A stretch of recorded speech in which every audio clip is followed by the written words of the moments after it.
మరి ప్రశాంత్ వర్మ గారిని వేదిక మీదకి ఆహ్వానం చేస్తున్నాము to please speak a few words. ఒక క్యారెక్టర్ని క్రియేట్ చేయడం, ఆ ఇమోషన్ని ఆడియన్స్ అందరూ ఫీల్ అయ్యేలాగా చేయడం, ఆ సినిమా ఆడించేలా చేయడం ఒక దర్శకుడికి కత్తి మీద సాము లాంటి పని. అలాంటి విషయంలో ఆరితేరిన డైరెక్టర్ ప్రశాంత్ వర్మ గారికి శుభాకాంక్షల్ని తెలియచెప్తూ మాట్లాడవలసిందిగా రిక్వెస్ట్ చేస్తున్నాము.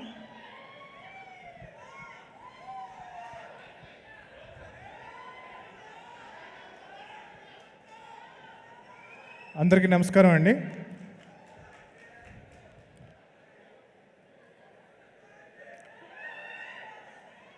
ఈ సినిమాకి అందరికన్నా ముందు నిరంజన్ రెడ్డి గారికి, మా ప్రొడ్యూసర్ గారికి థ్యాంక్స్ చెప్పుకోవాలి.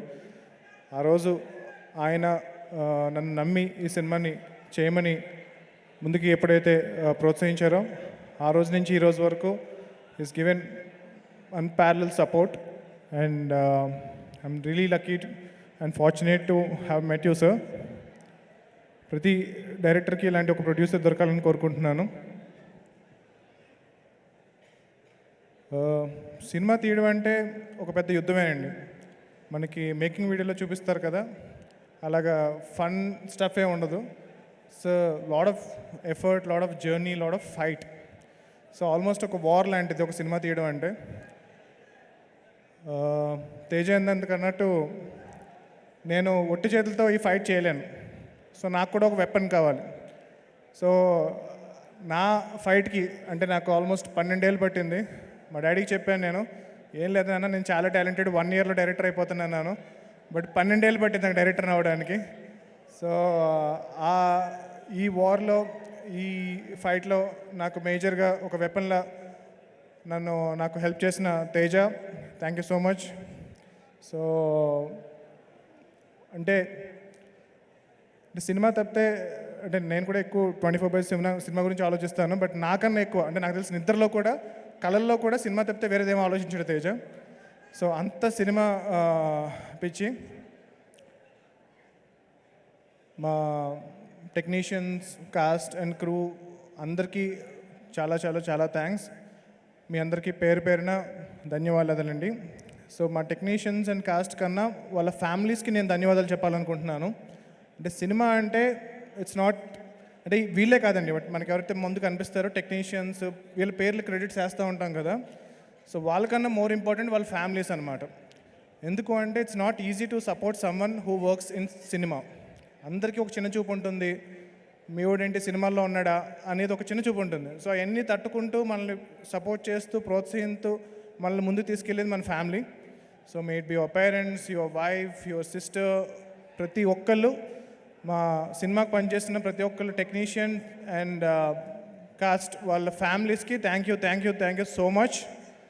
మీ లైఫ్లో మీ ఫ్యామిలీ మెంబర్ మీకన్నా నాతో ఎక్కువ గడిపారు లాస్ట్ 3 years. సో అది అలౌ చేసి నందుకు చాలా చాలా చాలా థ్యాంక్స్. సో నేను చెప్పాను కదండి, సినిమా అనేది ఒక యుద్ధం అని చెప్పి. సో సినిమా అవకాశం దొరకడం ఒక యుద్ధం, అవకాశం వచ్చిన తర్వాత సినిమా తీయడం ఒక యుద్ధం, దాని తర్వాత సినిమా రిలీజ్ చేయడం అనేది అన్నిటికన్నా పెద్ద యుద్ధం.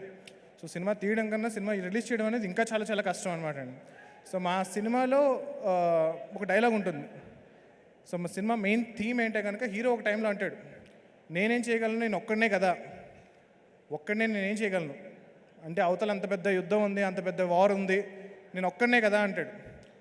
అప్పుడు ఒక క్యారెక్టర్ చెప్తుంది, సో ఒక్కడవే కాదు, సో ధర్మం కోసం నిలబడిన ప్రతి ఒక్కడి వెనుక హనుమంతుడు ఉంటాడు. సో ఎప్పుడు ఎవరన్నా కానీ, మా సినిమా మెయిన్ థీమ్ అది. మీరు కనుక ధర్మం కోసం పోరాడితే కనుక, మీరు నమ్మిన దానికోసం, ఒక రైటియస్నెస్ కోసం ఫైట్ చేస్తే మీరు ఎప్పుడు ఒక్కరు కాదు, మీ వెనకాల ఆ హనుమంతుల వారు ఎప్పుడు ఉంటారు. అలా మా సినిమాకి వచ్చిన హనుమంతుల వారు మా మెగాస్టార్ చిరంజీవి గారు.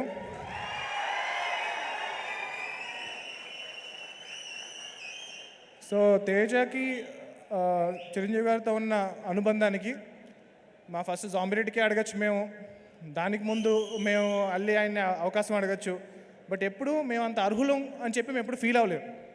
సో ఎప్పుడైతే మేము ఏదో సాధించి అప్పుడు ఆయన ముందుకెళ్ళాలి అని అనుకున్నామో, ఏ రోజైతే మేము హనుమాన్ అనే సినిమా తీసి ఇంత మంచి సినిమా తీసి దీనికి సపోర్ట్ కావాలి, మనం ఈ వార్లో ఫైట్ చేయాలి అంటే మనకు ఒక అంద కావాలి అని చెప్పి మేము వెళ్ళి చిరంజీవి గారి దగ్గరికి వెళ్ళి కలిసి, సార్ ఇలాగ మాకు సపోర్ట్ కావాలి అని అనగానే ఇమ్మీడియట్గా 2 సెకండ్ ఆలోచించకుండా మాకు హెల్ప్ చేసిన, మాకు సపోర్ట్గా నిలబడిన మెగాస్టార్ చిరంజీవి గారికి నా లైఫ్ లాంగ్ రుణపడి ఉంటాను sir. Thank you so much.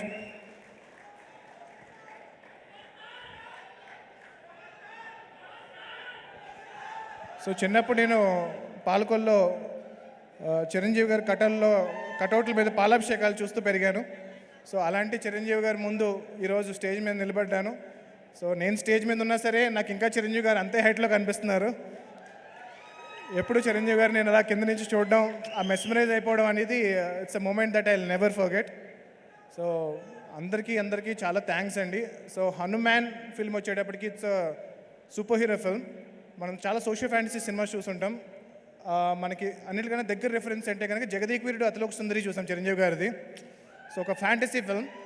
So Sridevi గారు లాంటి ఒక ఇంద్రజ అనే ఒక క్యారెక్టర్ ఒక పైనుంచి రావడం, దాంతో చిరంజీవి గారి క్యారెక్టర్ ఇంటరాక్ట్ అవ్వడం, పవర్స్ రావడం, రింగ్. సో నా చిన్నప్పుడు చాలా పెద్ద బ్లాక్ బస్టర్ అయిన సినిమా అది. సో అలాంటి సినిమాలు వచ్చి చాలా రోజులు అయిపోయింది.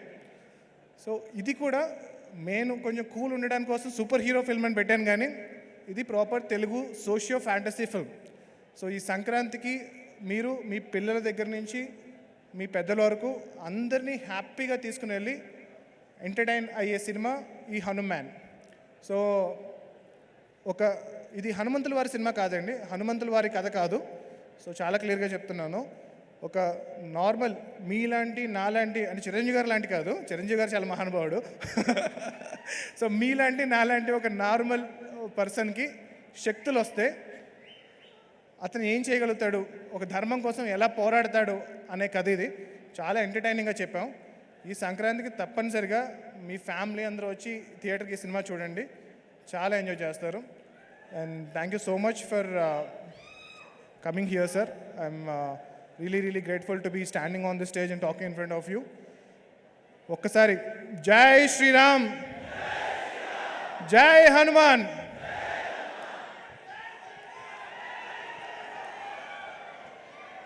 యతో ధర్మస్తతో హనుమ, యతో హనుమ తతో జయ. అండ్ ప్రశాంత్ వర్మ గారిని వేదిక మీదే ఉండవలసిందిగా రిక్వెస్ట్ చేస్తున్నాము. It's time to